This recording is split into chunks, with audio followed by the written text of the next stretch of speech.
Psycho గారిని చిరంజీవి గారు గట్టిగా అడిగితే అప్పుడు ఈయన వచ్చాడంది అబద్ధం. గట్టిగా ఎవడు అడగలేదు అక్కడ. అది మీరు అన్నారు ఇందాక, ఏదో గట్టిగా అడిగితే ఈయన వచ్చాడు మళ్ళీ కలవడానికి, లేకపోతే ఏదో సినిమాటోగ్రఫీ మినిస్టర్కి కలవమన్నారు అని. ఏంటంటే ఐ డినై దిస్ అండి, అవి మిగతాన్ని ఓకే, అవమానించడం ఆయన ఓకే.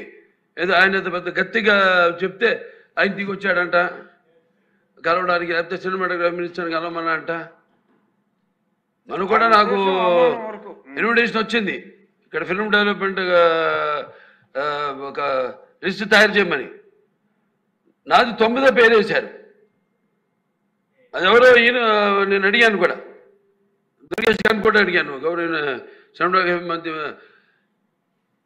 మంత్రి కూడా అడిగాను నేను, ఎవడో అడిగేసిందని. The respect a human being, even be opposition or us. 9వ పేరు వేశారు.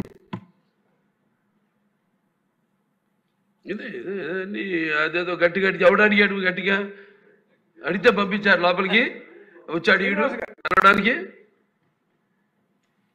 Sorry, I want to clarify this. No, very good, sir. Nonsense. Andhra Pradesh assembly ఎంత అధ్వానంగా తయారైందో ఛీ అనిపిస్తుంది. లక్షల కోట్లు ఖర్చు పెట్టి అప్పులు చేసి అసెంబ్లీలు నడుపుతూ ఎమ్మెల్యేలు ఎంపీలు వేల కోట్లు సంపాదించుకుంటూ రైతుల కొరకు కానీ, నిరుద్యోగుల కొరకు కానీ, స్టీల్ ప్లాంట్ కొరకు కానీ, ప్రత్యేక హోదా కొరకు కానీ నేను ఫైట్ చేస్తున్న ఒక్క ఎమ్మెల్యే కానీ ఒక్క ఎంపీ కానీ మద్దతు ఇవ్వడం లేదు సరికదా. ఇప్పుడు అసెంబ్లీలో టైం ఏం చేస్తున్నారు వాళ్ళు? ఆ కామినేని బీజేపీ ఎమ్మెల్యే అంట శ్రీనివాసరావు, ఆయన నిలబడి జగన్మోహన్ రెడ్డి సైకో అని ఆయన ఏదో అనేశాడు. అందరూ తిడితే ఇప్పుడు సారీ అంటాడు. మరి ఈ బాలకృష్ణ అయితే ఇంకా అధ్వానంగా, ఆ ఎన్టీ రామారావు గారికి ఎంత చెడ్డ పేరు ఇలాంటి వాళ్ళు పుట్టడం, తాగేసి వచ్చాడని చాలా మంది అంటున్నారు. ఒక తోటి యాక్టర్ అయిన చిరంజీవిని ఇంత ఘోరంగా తిట్టడం రైట్ కాదు కదా. పాలసీ మీద నేను కూడా మాట్లాడతా.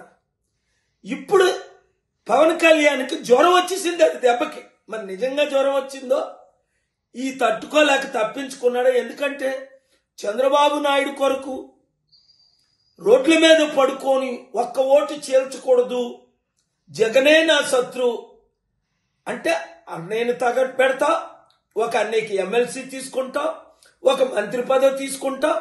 ప్రజల సమస్యలు కానీ పట్టించుకోరు మీరు ఎవరును. ప్రజలకు కూడా బుద్ధి లేదు. ఒకసారి ఆలోచించండి. ఇలాంటి దొంగలకి, గజ దొంగలకి, దుష్టులకి, దుర్మార్గులకి, నీచులకి, అసహ్యులకి మరలా మీరు ఓటేస్తే మీకు సిగ్గులేదు. నేను చెప్తున్నాను, మార్పు రావాలి. ఆ మార్పు మనమే తేవాలి. ఫైట్ ఇద్దాం. ఈ వీడియో వారిని చిత్తుగా ఓడించినంత వరకు అందరూ వైరల్ చేయండి. Thank you very much.